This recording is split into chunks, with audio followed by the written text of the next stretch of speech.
Salam untuk kita semuanya, berjumpa lagi dengan saya di channel Aritela Tutorial, tempat kita untuk berbagi informasi seputar informasi pendidikan dan informasi guru serta informasi honorer dan informasi lain yang ada hubungannya dengan dunia pendidikan dan guru dan dunia honorer atau informasi lain yang relevan. Pada pertemuan ini, saya menyapa seluruh Bapak Ibu honorer yang selalu setia melaksanakan tugas tanpa mengenal lelah dalam melaksanakan kegiatan pelayanan publik di instansi pemerintah pusat maupun daerah. Saya yakin bahwa Bapak Ibu honorer selalu semangat dan selalu dalam keadaan sehat walafiat. Informasi terkini saya sharekan kepada seluruh Bapak Ibu honorer sebagaimana jadwal yang telah ditentukan sebelumnya bahwa mulai tanggal 6 November 2023 akan dilaksanakan diseminasi Undang-Undang ASN Kementerian PAN-RB dalam rangka memperhitungkan kebutuhan ASN 2024. Nah, hasilnya Bapak Ibu disampaikan bahwa diseminasi Undang-Undang ASN Kementerian PAN-RB memperhitungkan dalam hal perhitungan kebutuhan aparatur sipil negara 2024. Bapak Ibu, mari kita simak informasinya. Langsung saja, PLH Deputi Bidang SDM Aparatur Kementerian PAN-RB Abbas Bagia membuka rapat koordinasi penataan manajemen aparatur sipil negara atau ASN pasca Undang-Undang Nomor 20 Tahun 2023 tentang ASN di Jakarta pada hari Senin 6 November 2023. Jakarta, Kementerian Penanggulangan Aparatur Negara dan Reformasi Birokrasi PAN-RB telah memperhitungkan jumlah kebutuhan aparatur sipil negara atau ASN tahun 2024, yakni sekitar 1,3 juta kebutuhan. Instansi pemerintah, baik kementerian, lembaga, dan pemerintah daerah, diharapkan memaksimalkan kebutuhan tersebut. Tahun 2024 kita sudah hitung formasi yang akan kita siapkan itu sekitar 1,3 juta. Perhitungan itu didasarkan pada pertama, sisa formasi 2023 ungkap LH Deputi Bidang SDM Aparatur Kementerian PAN-RB Abbas Bagia dalam acara rapat koordinasi penataan manajemen aparatur sipil negara pasca Undang-Undang Nomor 20 2023 tentang ASN di Jakarta pada hari Senin 6 November 2023. Nah, tentunya Bapak Ibu setelah dihitung, maka jelas ini adalah merupakan satu kabar gembira bagi seluruh Bapak Ibu honorer yang mana sesuai dengan prioritas pengangkatan menjadi aparatur sipil negara di tahun 2023 itu adalah status honorer. Tentunya yang tidak tercover untuk bisa diangkat menjadi ASN baik P3K maupun PNS di tahun 2023 tahun ini, maka jadwalnya Bapak Ibu honorer mendapatkan kabar berita sukacita pada tahun 2024 sebagaimana yang telah lakukan pembicaraan dalam hal diseminasi perhitungan kebutuhan ASN 2024 ke depan sebanyak 1,3 juta. Tentunya ini adalah untuk para honorer. Perhitungan kedua yakni jumlah ASN yang pensiun pada tahun 2024. Serta perhitungan ketiga adalah jumlah kebutuhan real di lapangan. Abbas Bagia mengungkapkan, dari tahun ke tahun, Kementerian PAN-RB memberi ruang formasi kebutuhan yang besar. Namun, pemenuhan formasi itu tidak optimal sebagaimana harapan. Disampaikan, kami menerima banyak keluhan dari fresh graduate yang tidak bisa melamar. Usulan dari kementerian, lembaga, dan pemerintah daerah belum optimal, ujar Abbas Bagia dalam acara yang dihadiri oleh jajaran perwakilan kementerian, lembaga, dan pemerintah daerah. Pada tahun 2023, misalnya, rencana kebutuhan aparatur sipil negara secara nasional sebanyak 1.030.751, baik calon pegawai negeri sipil CPNS maupun pegawai pemerintah dengan perjanjian kerja atau P3K. Namun, terdapat sejumlah instansi yang tidak mengusulkan formasi, termasuk terdapat beberapa pemerintah daerah yang tidak mengoptimalkan usulan formasinya. Jumlah yang ditetapkan tahun ini sebanyak 572.496 formasi aparatur sipil negara. Ini data per 1 Agustus 2023. Usai diundangkannya Undang-Undang Nomor 20 Tahun 2023 tentang aparatur sipil negara atau tentang ASN, rekrutmen pegawai pemerintah didesain lebih fleksibel. Ingat Bapak Ibu ya, Usai diundangkannya Undang-Undang Nomor 20 Tahun 2023 tentang aparatur sipil negara, rekrutmen pegawai pemerintah didesain lebih fleksibel. Sebelumnya, Menteri Penanggulangan Aparatur Negara dan Reformasi Birokrasi (Menpan RB) menetapkan usulan dan jabatan formasi dari setiap instansi. Hal itu menimbulkan instansi pemerintah menjadi tidak fleksibel jika ada perubahan strategi organisasi. PLT Asisten Deputi Manajemen Talenta dan Peningkatan Kapasitas Sumber Daya Manusia Aparatur Kementerian PAN-RB Agus Yudi Wicaksono menyampaikan 7 agenda transformasi yang menjadi pilar dalam Undang-Undang Aparatur Sipil Negara.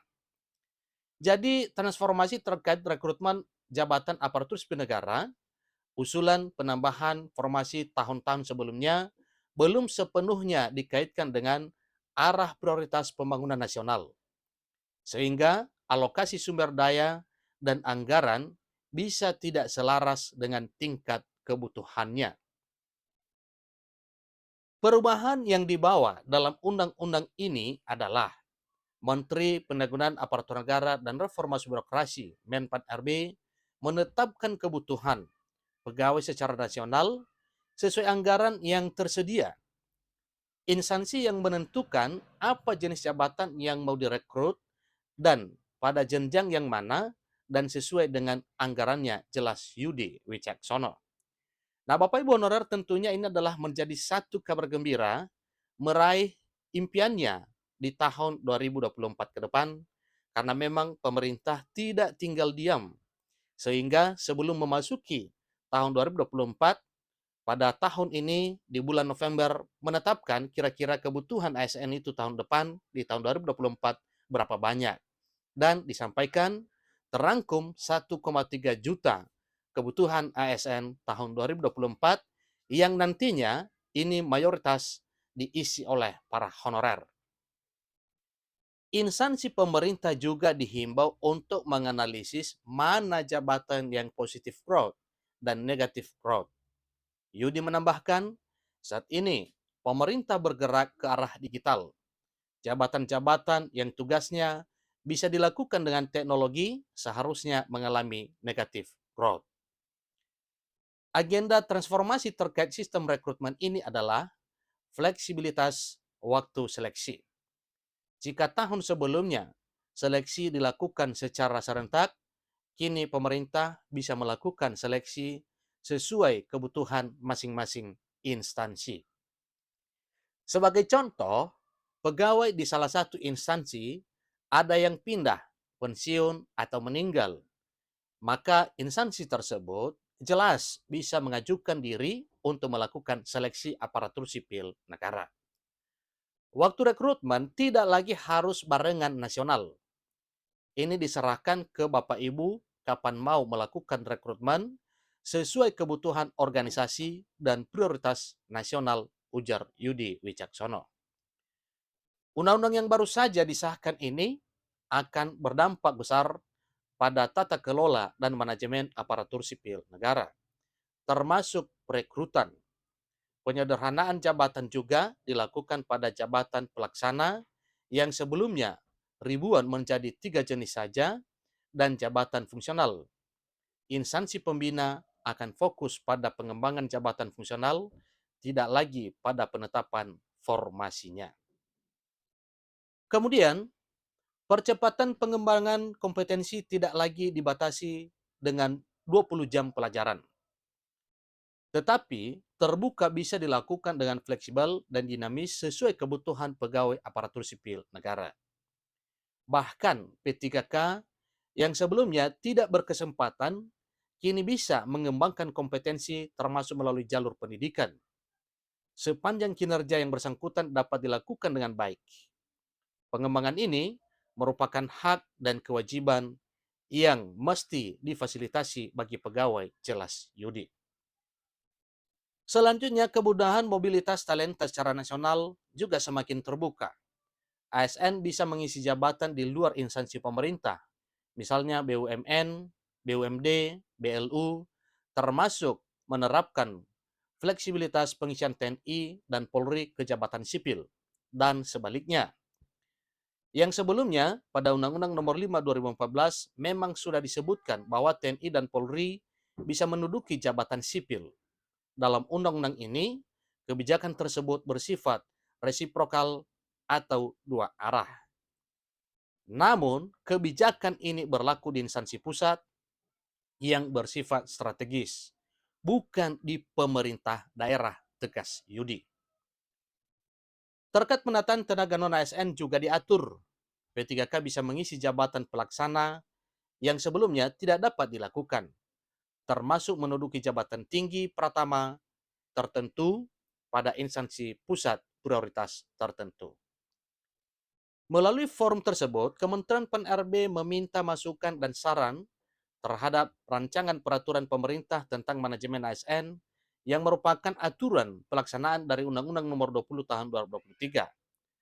Pandangan dari segenap instansi ini diperlukan agar aturan turunan dari undang-undang tersebut bisa lebih implementatif.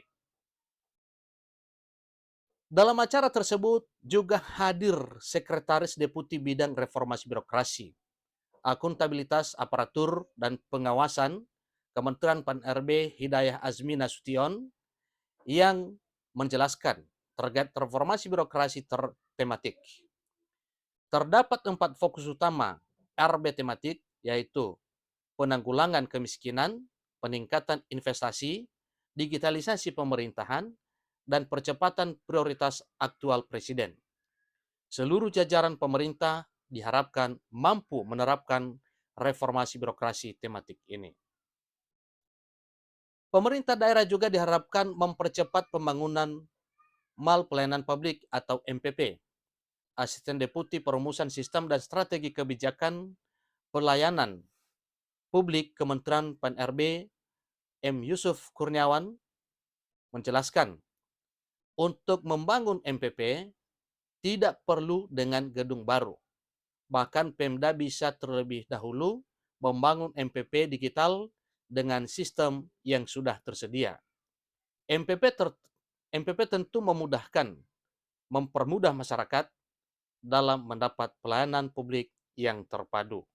Itulah informasi terkini Bapak Ibu terkait dengan diseminasi yang dilakukan oleh pemerintah dalam rangka membahas terkait kebutuhan ASN di tahun 2024, yang mana disampaikan untuk kebutuhan ASN tahun 2024 jumlahnya 1,3 juta, dan dalam hal rekrutmen ASN sifatnya lebih fleksibel, bukan seperti sebelumnya menunggu jadwal secara nasional.